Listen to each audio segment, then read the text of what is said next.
નમસ્તે વિદ્યાર્થી મિત્રો, આપનું ચેનલ પર હાર્દિક સ્વાગત છે. હું તમને આજે ડેમોન્સ્ટ્રેટિવ પ્રોનાઉન વિશે સમજાવીશ, જે પ્રોનાઉનનો આગળનો ટાઈપ છે. Okay,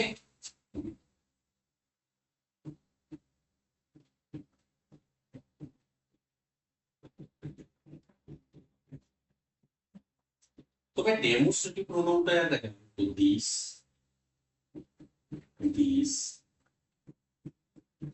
that, those,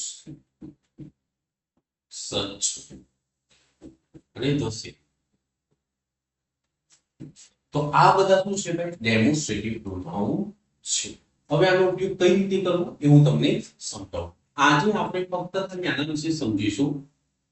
this, that અને ધોઝ. સચ અને the same છે એ આપણે નેક્સ્ટ લેક્ચરમાં કવર કરીશું. ઓકે, તો ચલો વન બાય વન સમજીએ. સો ધીસ અને આ ધીસ. તો ભાઈ આ ધીસ અને આ ધીસમાં શું ફરક છે? તો નજીકની એક વ્યક્તિ અથવા તો વસ્તુ માટે વપરાય છે,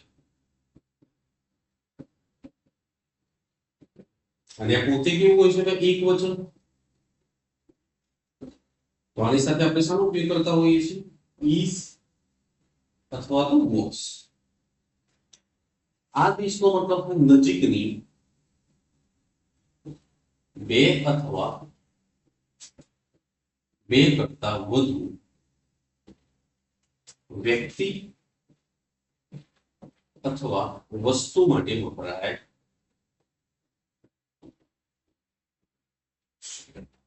આ બહુવચન છે. આની સાથે આપણે શાનો ઉપયોગ કરીએ છીએ? આ અને વેર નો ઉપયોગ કરીએ છીએ. તો તમને સમજમાં આવી જશે. ઓકે, ચલો move to the next.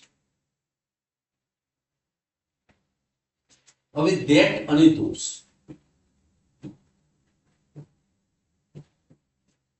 So that છે દૂરની એક વસ્તુ અથવા વ્યક્તિ માટે વપરાય છે.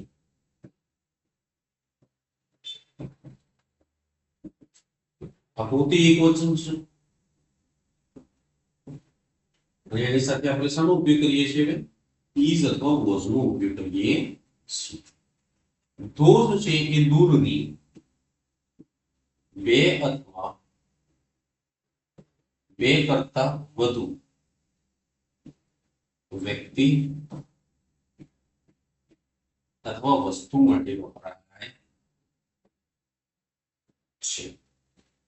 આ પોતે શું છે? એક બહુવચન, અને એની સાથે આપણે શાનો ઉપયોગ કરીએ છીએ?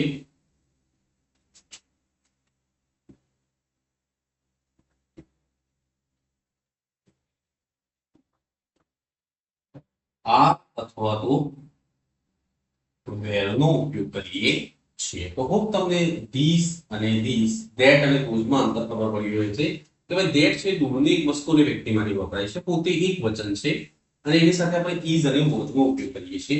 જ્યારે ધોઝ છે દૂરની બે અથવા બે કરતા વધુ વસ્તુ અથવા વ્યક્તિ માટે વપરાય છે, એ પોતે બહુવચન છે, એની સાથે આપણે શાનો ઉપયોગ કરતા હોઈએ છીએ? આર અને વેર નો ઉપયોગ કરતા હોઈએ છીએ. હવે ચલો ધીસ અને ધેટના આપણે અલગ અલગ બીજા કન્સેપ્ટ પણ સમજીએ. આ એક નોર્મલ કન્સેપ્ટ છે. હવે આપણે બીજા કન્સેપ્ટ સમજીએ. ઓકે, તો તમે નોટ કરીને લખજો. બે નાઉન એન્ડ થી જોડાયેલા હોય તો પાછળ વાળા નાઉન, એટલે કે બે કેવા નાઉન? એક વચન. બે એક વચન નાઉન એન્ડ થી જોડાયેલા હોય તો પાછળ વાળા નાઉન માટે ધીસ અને આગળવાળા નાઉન માટે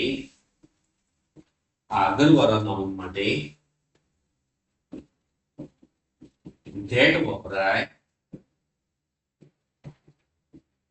છે. ઓકે, હવે આપણે એક એક્ઝામ્પલ દ્વારા સમજીએ કે અહીંયા virtue and vice offer themselves for your choice. For your choice. તો અહીંયા ધ્યાન રાખો કે બે નાઉન છે સિંગ્યુલર વર્ચ્યુ અને વાઇસ, એ શાનાથી જોઈન થયેલા છે એન્ડ. તો એમાં જે આ વાઇસ છે એના માટે શું યુઝ થશે ધીસ. ધીસ એટલે કે vice leads you to misery. એટલે કે ભાઈ આ ધીસ કોના માટે યુઝ છે વાઇસ. તો પાછળ વાળું નાઉન માટે આપણે ધીસ વાપરીએ છીએ. સો ધીસ એટલે કે આ દુર્ગુણો તમને દુઃખની તરફ લઈ જાય છે. that નો મતલબ અહીંયા શું થશે વર્ચ્યુ એટલે કે સદગુણો. that એટલે કે virtue leads you to happiness. એટલે કે સદગુણો આપણને ખુશી તરફ લઈ જતા હોય છે. તો જ્યારે બે નાઉન એન્ડ થી જોડાયેલા હોય તો પાછળ વાળાનો રેફરન્સ આપવા માટે આપણે ધીસ નો ઉપયોગ કરીએ છીએ અને આગળ વાળા નાઉન નો રેફરન્સ આપવા માટે આપણે શાનો ઉપયોગ કરતા હોઈએ છીએ that નો ઉપયોગ કરતા હોઈએ છીએ. હોપ તમને આ કન્સેપ્ટમાં ખબર પડી હશે. ઓકે, સો બે નાઉન એકવચન હોય અને એન્ડ થી જોડાયેલા હોય તો પાછળ વાળા નાઉન નો રેફરન્સ આપવા માટે આપણે ધીસ નો ઉપયોગ કરીએ છીએ અને આગળ વાળા નાઉન નો રેફરન્સ આપવા માટે આપણે શાનો ઉપયોગ કરીએ છીએ that નો ઉપયોગ કરીએ છીએ. હોપ તમને આ કેસમાં ખબર પડી હશે. ચલો move to the next concept. બે બહુવચન નાઉન એન્ડ થી જોડાયેલા હોય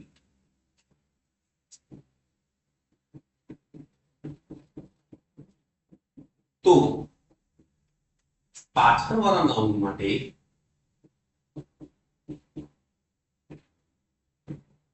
પાછળવાળા નાઉન માટે ધીસ અને આગળવાળા નાઉનનો રેફરન્સ આપવા માટે આગળવાળા નાઉનનો રેફરન્સ આપવા માટે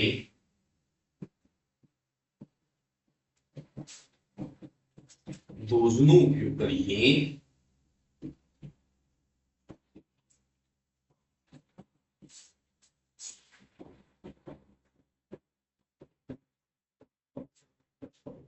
ઓકે, તો જો બે બહુવચન નાઉન એન્ડ થી જોડાયેલા હોય તો પાછળવાળા નાઉનનો રેફરન્સ માટે ધીસ નો ઉપયોગ કરીશું અને આગળવાળા નાઉનનો રેફરન્સ આપવા માટે આપણે those નો ઉપયોગ કરીશું. માનો કે બે આપણે એક example cows and horses are useful animals.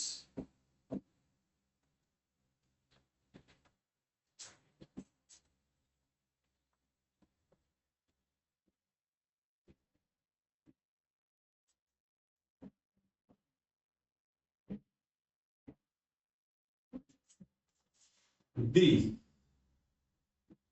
એટલે કે નજીકના નાઉન માટે પાછળવાળા નાઉન માટે એટલે horses માટે.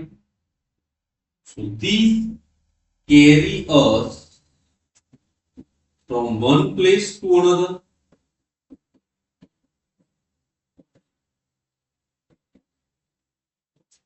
and those એટલે કે કોનો રેફરન્સ આપશે cows give us milk. તો ભાઈ જ્યારે બે નાઉન એન્ડ થી જોડાયેલા હોય તો પાછળવાળા નાઉનનો રેફરન્સ માટે આપણે ધીસ નો ઉપયોગ કરીએ છીએ અને આગળવાળા નાઉનનો રેફરન્સ આપવા માટે શાનો ઉપયોગ કરીએ છીએ આપણે those નો ઉપયોગ કરીએ છીએ. હોપ તમને આ બંને ફંડા સમજાયા હશે કે એક વચનમાં ધીસ છે પાછળવાળા નાઉન માટે યુઝ થાય છે, that આગળવાળા નાઉન માટે યુઝ થાય. જ્યારે બે નાઉન બહુવચન નાઉન એન્ડ થી જોડાયેલા હોય તો પાછળવાળા નાઉનનો રેફરન્સ માટે ધીસ નો ઉપયોગ કરીશું અને આગળવાળા નાઉનનો રેફરન્સ આપવા માટે આપણે શાનો ઉપયોગ કરીએ છીએ those નો ઉપયોગ કરીએ છીએ. Okay, good. Move to the last concept of this and that. Okay, બે સેમ ક્લાસ ના નાઉનના કમ્પેરિઝન માટે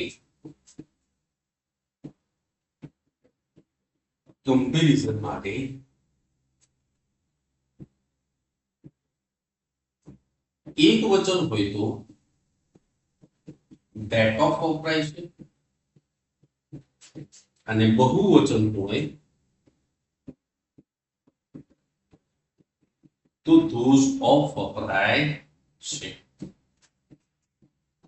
એટલે જે ડિગ્રી વાળા વાક્યો હોય એટલે કે પોઝિટિવ ડિગ્રી હોય, કમ્પેરેટિવ ડિગ્રી હોય તો એમાં કમ્પેરિઝન કોના વચ્ચે? બે સેમ ક્લાસના નાઉન વચ્ચે, એટલે કે બે સમાન વસ્તુમાં કમ્પેરિઝન કર્યું હોય તો એમાં એકને એક વસ્તુનું રિપીટિશન અટકાવવા માટે આપણી પાછળ તો એક વચન હોય તો ધેટ ઓફ યુઝ કરીશું અને બહુવચન હોય તો શું કરીશું? ધોઝ ઓફ નો યુઝ કરીશું. આપણે એક એક્ઝામ્પલ દ્વારા સમજીએ. The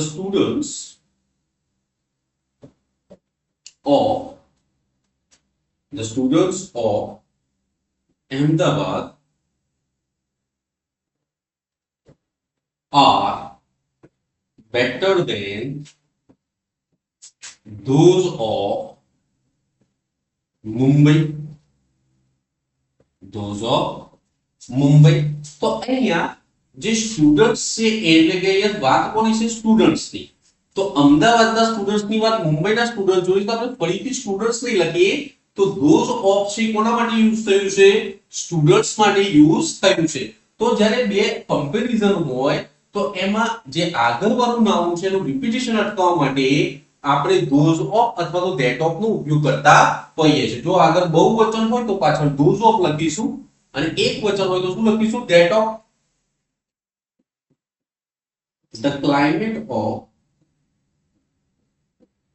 The climate of Mumbai is better than that of Delhi.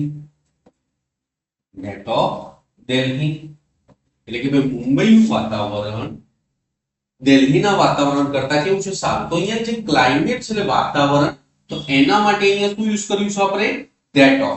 સો જ્યારે કમ્પેરિઝન બે સમાન વસ્તુઓમાં હોય તો એનું રિપીટિશન અટકાવવા માટે આપણે કમ્પેરેટિવ ડિગ્રી કે પોઝિટિવ ડિગ્રીમાં શાનો ઉપયોગ કરતા છે? those of અને that of નો ઉપયોગ કરતા હોઈએ. જો બહુવચન હોય તો those of નો ઉપયોગ કરો અને એક વચન હોય તો શાનો ઉપયોગ કરીશું? આપણે that of નો ઉપયોગ કરીશું. આ એક્ઝામ પર્સપેક્ટિવ બહુ જ ઇમ્પોર્ટન્ટ છે. આના ઉપર વધારે ક્વેશ્ચન પૂછાયેલા છે.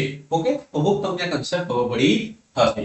ચલો move to the last concept of this and that. Okay, આની એક્સરસાઇઝ હું તમને ભેગી સેમ અને સચની જોડે કરાવી દઈશ. આજે ફક્ત ખાલી કન્સેપ્ટ જ સમજાવીશ. ઓકે, તો જો હવે અહીંયા